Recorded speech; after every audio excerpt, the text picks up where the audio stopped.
Like almond-o linguine, deli originals kimchi and sauerkraut, new season whole champignons, imperial grade sushi rice. Retro is making a comeback. From distorted radio sounds to intentionally shooting on the devices from early 2000 for the imperfect look in the videos. One of the biggest trends at the moment is to make your videos look like as if they were shot on a real film stock. Today, we'll take a look at Dehancer, a film-like color grading plugin. If you're new here, hi, I'm Raj, and on my channel I upload a mix of blog and cinematic videos.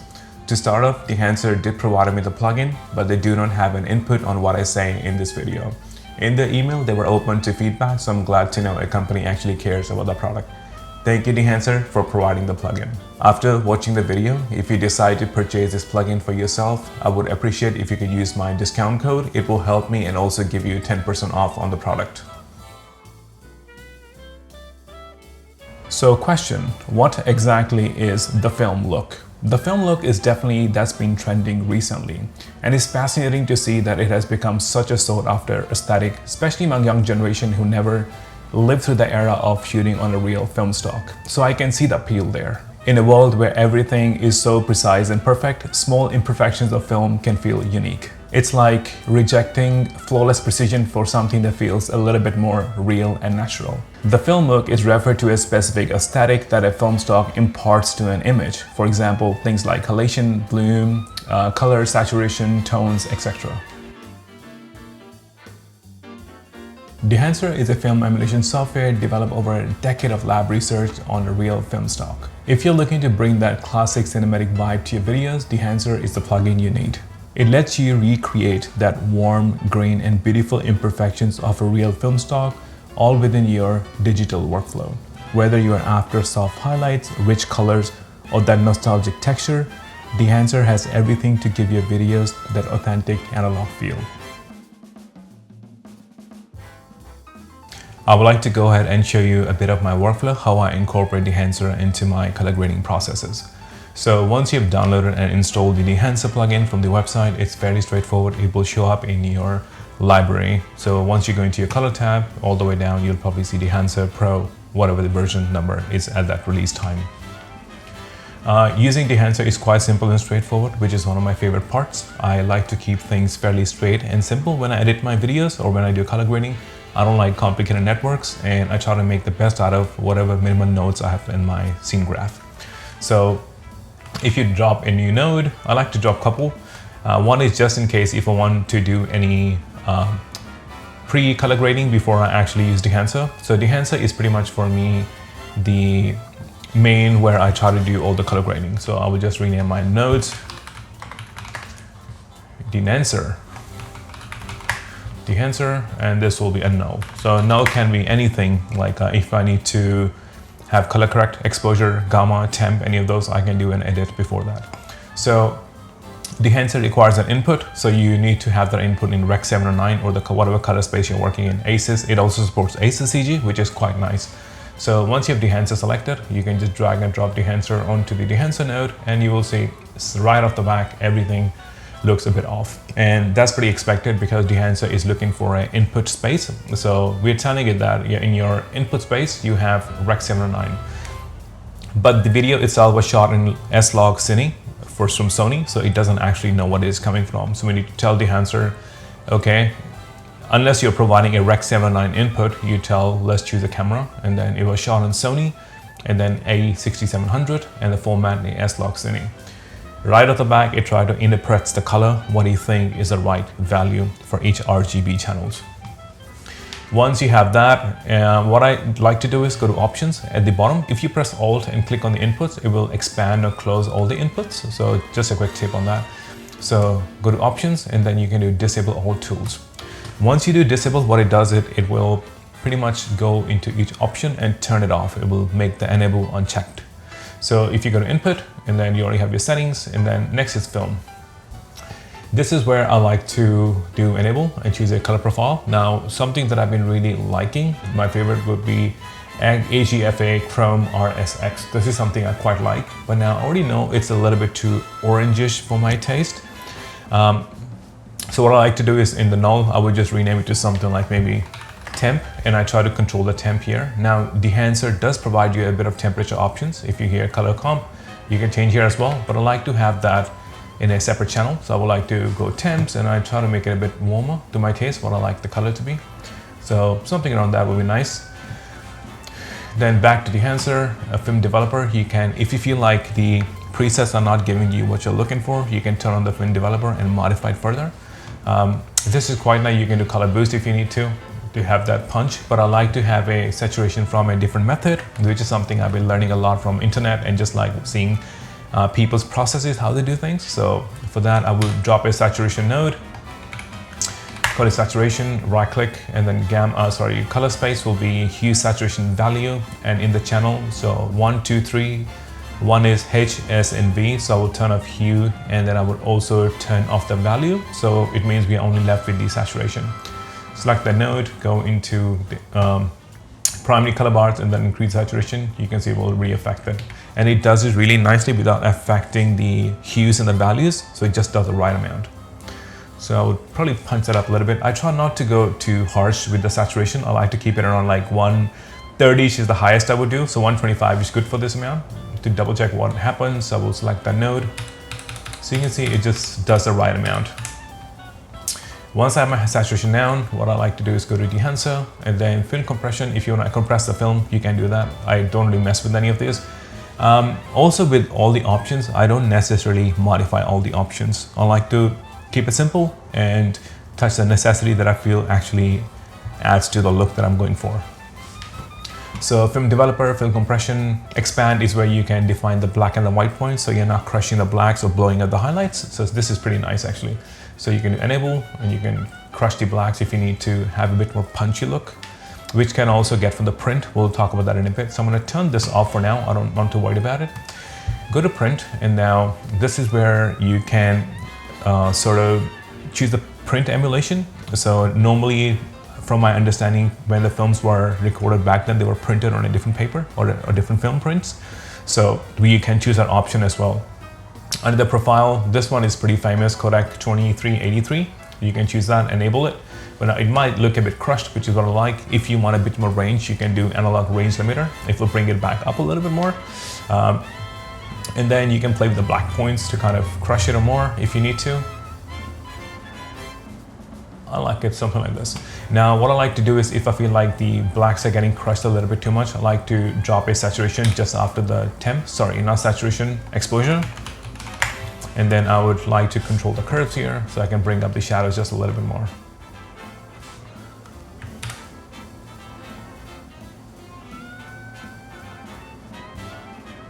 Something like that.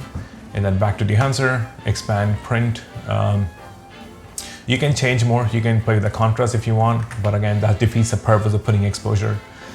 Color head is pretty nice. You can change the tones in the shadows, mids and heights, so you can enable that. And then shadows, I like to keep a little bit of blue tint in my shadows, just to get that cinematic look. I feel like a lot of cinematic videos has that deep blue tint to it in the shadows, so I like to add that a bit to it.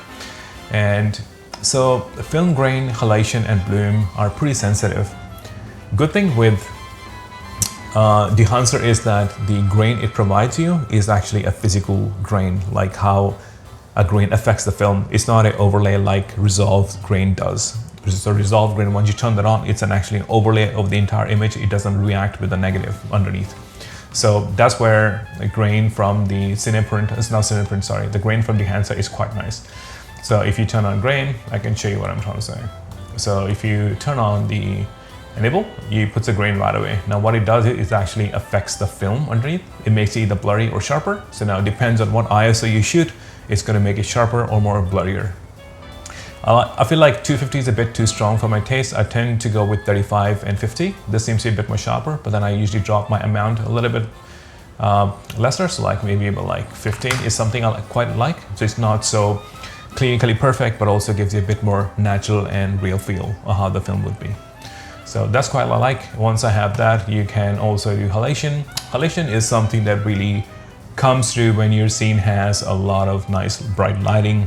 So if you turn that on, you'll see instantly it gives you this nice glow on the lights. I also find the halation is a little too harsh, so I usually drop it to 30 usually. So I just want not to overdo halation, but still have the effect of halation. So that's something I like about it. If you notice here, it gives you just the right amount of halation, but it's not overly doing it. So turn on and off. And if you turn the mask mode on, you can just see the highlights. You can just really fine tune it. I'll just put it at 35 and then turn mask off, enable halation. Something to keep in mind is if you have bloom, halation and film grain on at the same time, it will slow down your playback significantly, something I'm trying to work with.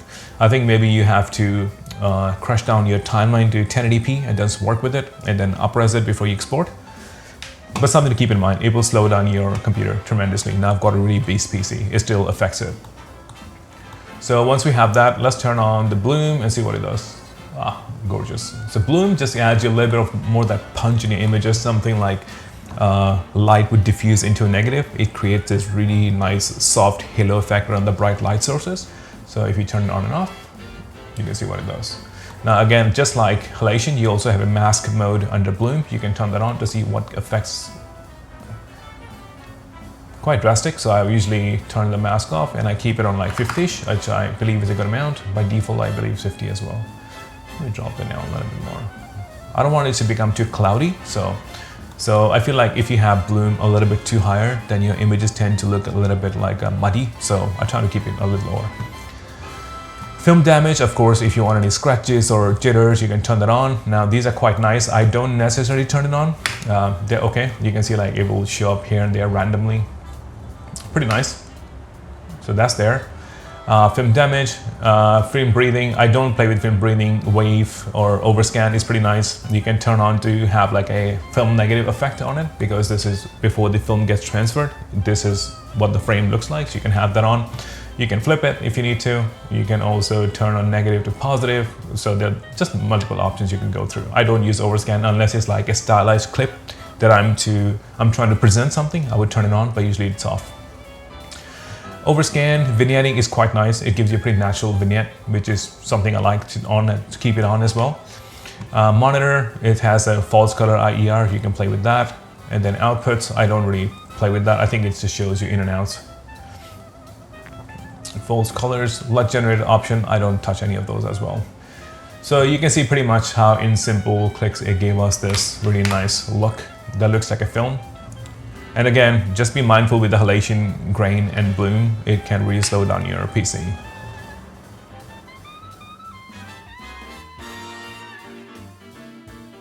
I want to take a moment and quickly talk about the Dehancer iOS app. Just like the desktop plugin, Dehancer iOS app works the exact same way.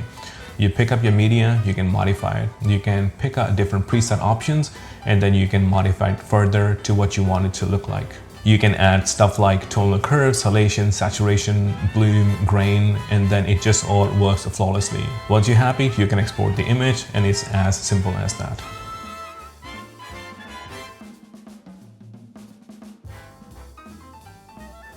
Now, before I end the video, I want to take a moment and talk about the pros and cons of this plugin and if I would recommend you to buy it or not. That's really up to you, but let me break it down. So we'll talk about the pros and then we'll talk about the cons of having the Dehancer plugin. Pros are the film emulations are quite cool and they're actually quite realistic. The fact that the grain actually interacts with the footage and then makes it either blurry or sharp, that's pretty neat. And the fact that you can also control it to a granular level to how the grain should appear in the shadow versus how it should appear in the highlights, that's a pretty neat feature that Dehancer added into it. You can really go into custom mode and fine tune every single option. Grain, bloom, halation are some of my favorite features and how they react. I think when you talk about grain, bloom and halation in Resolve standard library versus Dehancer's, Dehancer has much more, further way more control than you need. And then other thing is that you can get a film look in such a short amount of time. That is really neat. And there's so many options to choose from. You can pick up any single option and then modify it to your liking. That's such a neat thing to do. When you talk about cons, there are not many except there's a bit of a learning curve. If you expect to just jump in, select the film stock, and you get the look you want, that probably is not the way to think about it. You definitely need to have a little bit of film knowledge and what each slider is doing when you're pulling things around. A good thing is that it's such a robust workflow, and then you're not really going to break anything. You can always reset, go back, trial, error, and then learn from it. I think that's quite cool. So one of the biggest cons I think about this plugin is the price point. It's actually on the expensive side. So, but again, when it comes to plugging in tool sets, I think of that as an investment and something that will bring money back over time. So that's really at your discretion what's expensive to you. But yeah, that's about it. There's not many things. I absolutely love the plugin. I would definitely be using a lot more. Thank you, Dehancer, for providing me with the plugin. I really do appreciate it. And before I end the video, if you have stayed so far into the video, thank you so much for your time. I will see you in the next one. All the best.